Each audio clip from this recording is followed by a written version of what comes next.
It's time to sit back, relax, and have a good time with Knee High to the Tree High. Your host, the Naked Truth, Marcus McNeil, and the Real Spill, Jonathan Pump, coming with their unique perspective on sports and life from elementary school together all the way to the NFL. You can't piss on them and tell them it's raining. Knee High to the Tree High starts now.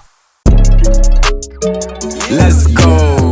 Got y'all plugged into the charge with everything you want to know, man. And guess what? We ended up with the W this week, man. We needed that W this week.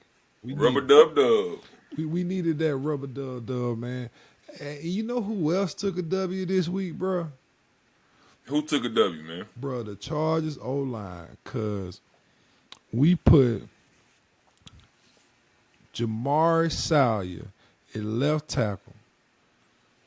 We previously had him slotted at guard, but because of the injury to Rashawn Slater, they went ahead and plugged him in at left tackle instead of Storm Norton. Okay. I got to give a shout out to the coach on this because it was something I was thinking about all week in the back of my mind.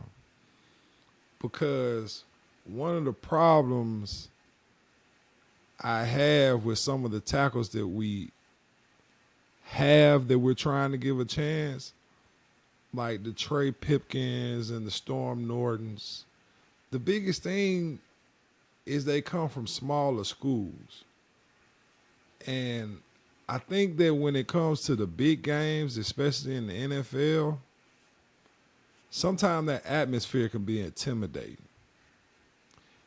And unless you have the right practice or you've been through those situations, I think that makes the game extremely tough for them.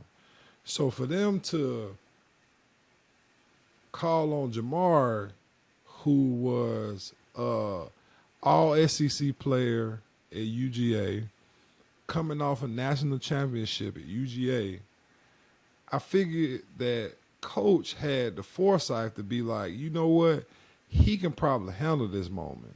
And even though they had him at guard, he actually played tackle in college.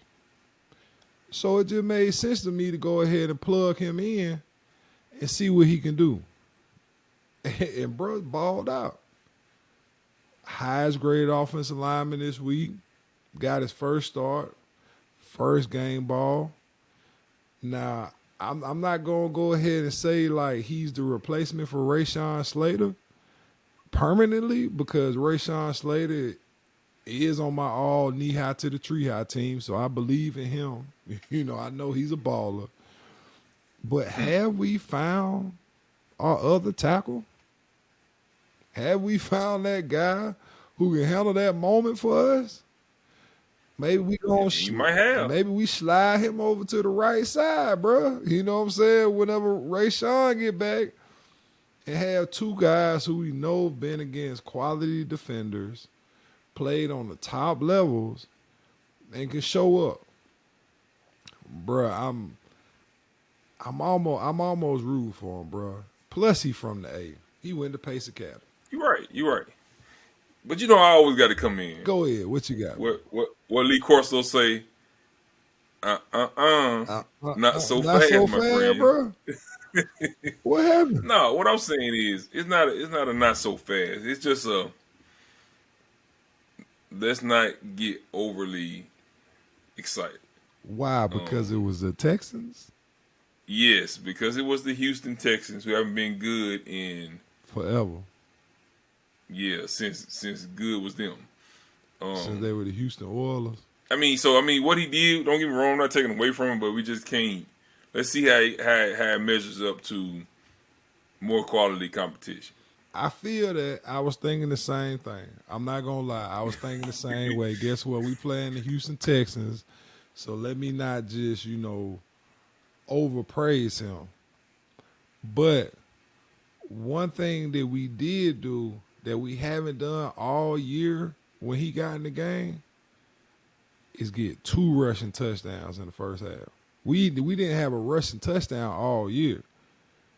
And I'm a firm believer when you play in the SEC, you learn how to run the ball. Yeah. You know how to come off and run block.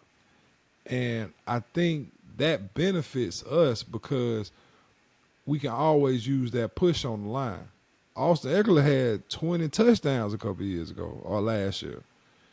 And he's still waiting to get in the end zone. And now all of a sudden my boy get in and now we get 2 touches. I'm just saying. You putting a direct correlation between a left tackle and a touchdown, rushing touchdown. Bro, I mean, do I need to directly correlate when LT scored them 31 touchdowns with your boy? I'm not trying to say it doesn't play a part, but we still have to take in consideration. Bro, the competition, man. But competition is one thing. It's not the AFC West. It's not the AFC. So he playing. It's not the AFC West. But listen though, he playing Kansas City, Oakland, Denver. I'm not saying he can't do it. I'm just saying we just gotta wait. Let's wait and see. All right, we gonna wait and see. But what I saw this weekend was him get graded. It's promising. Was him get graded out the highest on the offensive line. Right. The other ones probably already were like, man, this is the Houston, man. We just got there. We gonna do what we gonna do. Right. Don't do my boy like that. I'm not taking them from him. Don't get me wrong. Hold on. All right, so let's take it off of Jamar and let's just go back to the whole team. So you telling me this victory we had this weekend against the Houston Texans, we don't even need to be excited about? I'm not. I mean, what you say. A win is a win, right? In the NFL, you got to win. So you got to win. So you should be excited, especially coming off of a loss. However, I don't like when you however like that, bro. It's 1-0. You win, but it's on to the next. That's not getting you anywhere near the playoffs because you still have to win your division. That's true. And the division is tough. Now, if it was a division opponent, I'll be a little bit more inclined to hang my hat on it. But as it stands right now, it's a win. Okay, you got to win in the NFL. Great job to the Houston Texans. To the Houston Texans, whose organization is in shambles. All right. So, okay, you won, but let's just see the quality competition. All right. Hey, all right, bro. We can see the quality competition, but I'm seeing some quality players too. That's all I'm saying. That's good. I mean, listen, so you need those games to work on your skill set. You know what else surprised me too about this weekend was how much pressure they were getting without Joey Bosa. And the majority of the pressure was coming from the middle. But I bet you about to debunk that whole thing because you about to listen. I'm going to tell you. Let me just put this out here. I wish I could just put it on the screen. They played the Houston Texans. I don't even have to say that. You know what I'm saying? Just every time you look at me, if you could just read that statement, you'll know exactly what I'm thinking. Say, bro, I ain't even got to put you on the screen right now. All I got to put is just put they played the Houston Texans. All right, bro. We going to roll in the next week.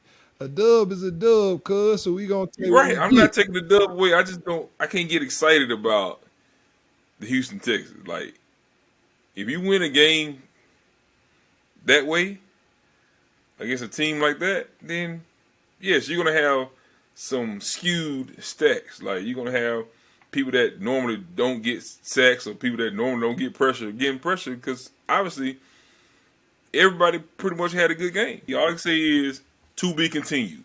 To be continued, man. We'll see y'all later, man. It's plugged into the charge, man. We appreciate y'all plugging into the charge one time, man.